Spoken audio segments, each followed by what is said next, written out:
नमस्कार दोस्तों, एक बार फिर से आप सभी का स्वागत है आपके अपने चैनल सीक्रेट ज्ञानी पर। उम्मीद करता हूँ आप सभी स्वस्थ होंगे। भाई स्वस्थ हो तभी मेडिकली फिट हो, मस्त होंगे क्योंकि मेडिकली फिट हो गए हो और ज़िंदगी के मज़े ले रहे होंगे।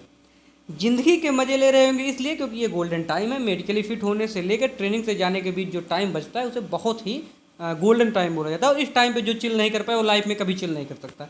तो इस टाइम आप इंजॉय करिए, घूमिए फिरिए, जिस काम में भी आपको मज़ा आता है आप वो करिए।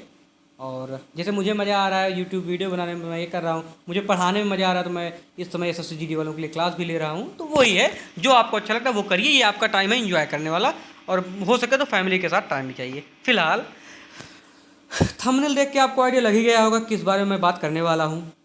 एक तो मैं बात करूंगा कि ट्रेनिंग सेंटर पे स्टाइपेंड के बजाय आपको सैलरी मिलेगी, और दूसरा कि हेड कांस्टेबल का एक और बैच चला गया तो अपनी ट्रेनिंग कब तक हो सकती है, क्या अपनी ट्रेनिंग जनवरी में होगी क्या, इस पे हम बात करेंगे। उससे पहले एक चीज़ मैं आपको याद दिलाना चाहता हूँ कि मुझे लगता है कि हम लोग बहुत ही किस्मत वाले हैं। क्योंकि सोचो, अब आज से पहले कभी भी इतनी बड़ी वैकेंसी नहीं आई। आज से पहले कभी भी इतनी बड़ी वैकेंसी इतनी जल्दी क्लियर नहीं हुई।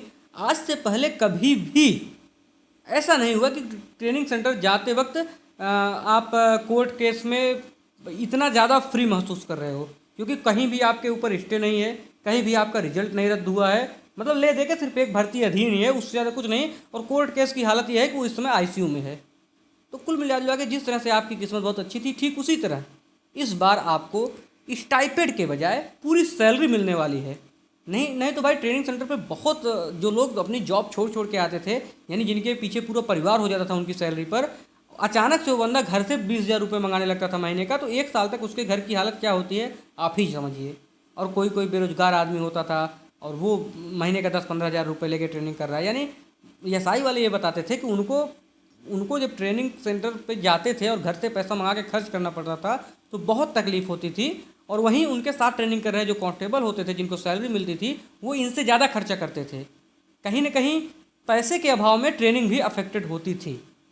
लेकिन इस बार आपको ट्रेनिंग पूरी सैलरी मिलने वाली है।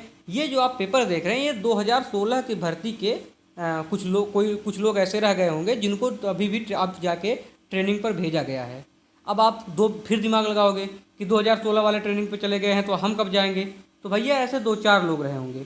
अब दूसरा क्वेश्चन कि इनको अब क्यों भेजा जा रहा है, कहीं कोर्ट केस की वजह से तो नहीं बैठे थे। तो नहीं भाई, ऐसी बात नहीं है। दरअसल कभी कभी ये होता है कोई केस चल रहा होगा इनके ऊपर, जैसे 307 हो गया या कोई और ऐसा ऐसा मामला रहा होगा जिसके कारण इनकी वेरिफिकेशन उस टाइम नहीं हुई थी।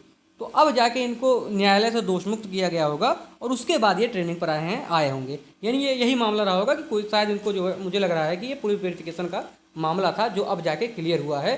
तो अब इन्हें ट्रेनिंग पर भेजा गया है।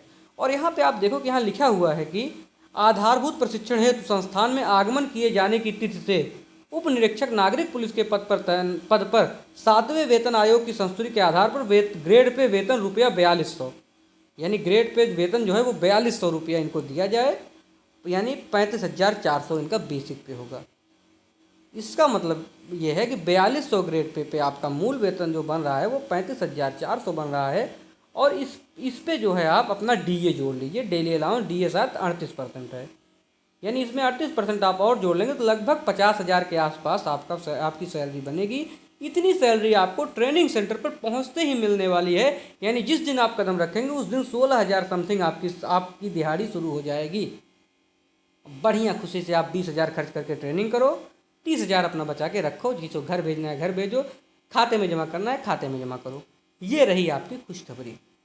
मज़ा आ गया होगा सुन के, क्योंकि मुझे बताने में मज़ा आ रहा है तो आपको सुनने में मज़ा आता ही होगा। अब थोड़ा सा आप दुखी हो रहे हो जिस चीज़ को लेकर, वो ये नोटिस है। ये नोटिस ऐसा ये कल से टेलीग्राम ग्रुपों में घूम रहा है और लोग परेशान हो रहे हैं इसे देख के कि भैया 10,200 कर्मियों को भेज दिया गया। 10,200 कर्मियों को फिर से भेज दिया गया 18/11 को। यानी 18 नवंबर से 10,000 हेड कांस्टेबल को ट्रेनिंग पर भेजा जा रहा है। और इनकी ट्रेनिंग 30 दिन चलेगी। यानी 30 दिन यानी 18 दिसंबर तक इनकी ट्रेनिंग चलेगी। तो क्या दिक्कत है भाई, 18 दिसंबर तक इनकी ट्रेनिंग चलेगी, 19 दिसंबर से आपकी आमद करा देंगे। या हो सकता है इनकी ट्रेनिंग प्लस माइनस 1-2 दिन इधर उधर भी किया जा सकता है अगर विभाग चाहता है तो। क्योंकि आपको दिसंबर में ही ट्रेनिंग पर भेजना है, इस बात की लगभग श्योरिटी है। देखो, पुलिस विभाग में 100% कुछ नहीं होता, ये विभाग वाले आपको बताएंगे कि 100% यहाँ पर कुछ नहीं होता। लेकिन यह बात आप मान के चलिए कि दिसंबर 2023 में आपको ट्रेनिंग पर जाना है। मेरी आज भी बात हुई, अच्छे अधिकारी से बात हुई, तो उन्होंने कहा कि प्लानिंग यही चल रही है कि दिसंबर 2023 में आपको ट्रेनिंग पर भेज दिया जाएगा। और पहले इनका यही इरादा था कि नवंबर में भेजेंगे, लेकिन क्योंकि वेरिफिकेशन नहीं हो पाया बच्चों का, और बच्चों का जो है मेडिकल नहीं हो पाया, मेरठ वाले खुद ही नवंबर में मेडिकल का प्लान लेके चल रहे थे, इसलिए पीएचक्यू ने 2-3 बार नोटिस पे नोटिस जारी की। अब मेरठ का आलम यह है कि आज आपकी डीवी हो रही है, कल आपका वेरिफिकेशन हो जा रहा है, पुलिस वेरिफिकेशन अगले दिन आपका हो जा रहा है, फिर आगे एलआईयू का प्रोसेस हो रहा है। तो कुल मिला जुला के आप ये मान के चलिए कि 18 दिसंबर को जब ये बैच वापस आएगा, इसके बाद आपका बैच ट्रेनिंग पर जाने वाला है, इस बात की पूरी श्योरिटी है। और मुझे लग रहा है कि 19-20 तारीख से अपनी आमद शुरू हो जाएगी।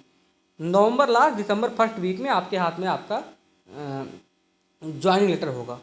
यही है दोस्तों बातें। और जैसे ही आपके हाथ में ज्वाइनिंग लेटर आ जाए, जो लोग ड्यूटी से रिजाइन करना चाहते हैं आप रिजाइन कर दो, परिवार के साथ कुछ टाइम बिताओ, क्योंकि उसके बाद 10-15 दिन का टाइम मिलता है ज्वाइनिंग लेटर आने के बाद। तो यही 2 बातें थी जो मैंने आपको सोचा बता देते हैं। बाकी ये आपके भाई का चैनल है, सब्सक्राइब कर लो यार, लाइफ टाइम जुड़े रहना है। और मैं इंस्टाग्राम आईडी भी डाल दूंगा, वहाँ पे भी हम जुड़ सकते हैं एक दूसरे से। मैं डिस्क्रिप्शन में इंस्टा आईडी अपनी डाल देता हूँ, आप वहाँ पे भी जुड़ जाइए। जो भी मेरे पास आता है मैं उसे फॉलो बैक कर ही देता हूँ, तो हम दोनों साथ में जुड़े रहेंगे, क्योंकि एक ही विभाग में रहना है। स्वस्थ रहिए, मस्त रहिए, जय हिंद।